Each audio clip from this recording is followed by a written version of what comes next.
तो वो ये सारी चीजें इसलिए सुनते रहती है दूसरे व्यक्ति की कि उनका बच्चा एक दिन कुछ ना कुछ बन जाएगा, उसकी नौकरी लग जाएगी, पढ़ रहा है, तो हमें कोई समस्या जो अभी आ रही है वो दूर हो जाएगी। जब सरकारी नौकरी लग जाएगी या कोई बिजनेस करना लग जाएगा या फिर कोई छोटा मोटा काम करना लग जाएगा तो हमारी जिम्मेदारी कम हो जाएगी।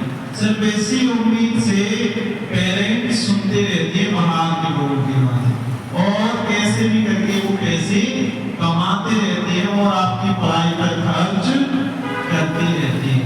लेकिन आपके अंदर कुछ स्टूडेंट्सों के अंदर ऐसा मिसबिहेवियर होता है कि वो जब सर या बोर्ड पर पढ़ाते हैं तो उसको भी ठीक से नहीं सुनते, उनके पास ठीक से सुनने के लिए टाइम नहीं होता, ठीक से बात नहीं करने का, ठीक से बात ही नहीं कर पाते। क्या कारण है? इंग्लिश नहीं बोल पाते। यदि आपको कम से कम शुद्ध हिंदी तो बोलो, मैनर्स क्या होती है वो सीखो। पेरेंट्स कुछ कहती है तो उनका कहना मानो। तो पेरेंट्स ये नहीं बोलते, कभी किसी के पेरेंट्स ये कहते हैं कि जाओ आप मजदूरी करे आओ। कभी किसी के पेरेंट्स ने कहा है कि जाओ आप किसी के यहाँ नौकरी करे आओ, काम करे आओ। ये स्कूल में कहा है आपसे कभी किसी से? नहीं कहा ना।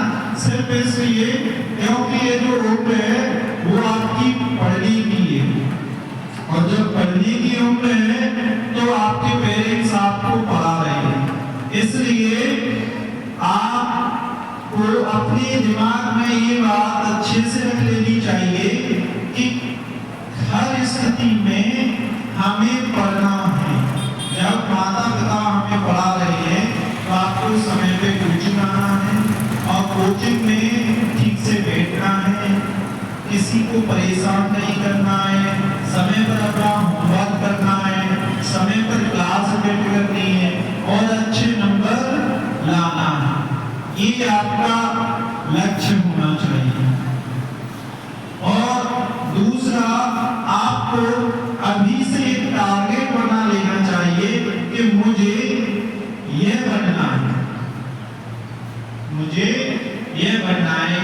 किसी को टीचर बनना है तो वो टीचिंग का माइंडसेट रखें, मुझे टीचर बनना है, मुझे इस फील्ड में जाना है, मुझे डॉक्टर बनना है, मुझे इंजीनियर बनना है, मुझे कुछ ना कुछ लाइफ में इतने पोस्ट ऑफ द पोजीशन होते हैं भारत सरकार में। तो हमेशा आपको अपने माइंड में ये बिठा लेना चाहिए मुझे कुछ ना कुछ बनना।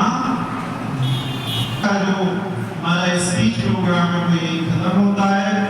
सबको एक ही राय है कि जितनी मेहनत आपके पेरेंट्स, जितनी मेहनत से वो काम कर रहे हैं, नौकरी कर रहे हैं, ऐसी तपती धूप में पैसे कमा रहे हैं, कितनी मेहनत से, और वो उस पैसे से आपके लिए बैग खरीदते हैं, कॉपी किताबें खरीदते हैं, ड्रेस खरीदते हैं और कई प्रकार की आपकी समस्याओं का समाधान करते हैं, स्कूल की फीस भरते हैं, कोचिंग की फीस भरते हैं। तो आपका एक ही लक्ष्य होना चाहिए, हमें इंटेलिजेंट बनना है, पढ़ाई करना है, अच्छे नंबर्स लाना है, समय पर क्लास अटेंड करनी है, समय पर होमवर्क करना है। ये आपकी रिस्पॉन्सिबिलिटी होनी चाहिए। ओके, धन्यवाद।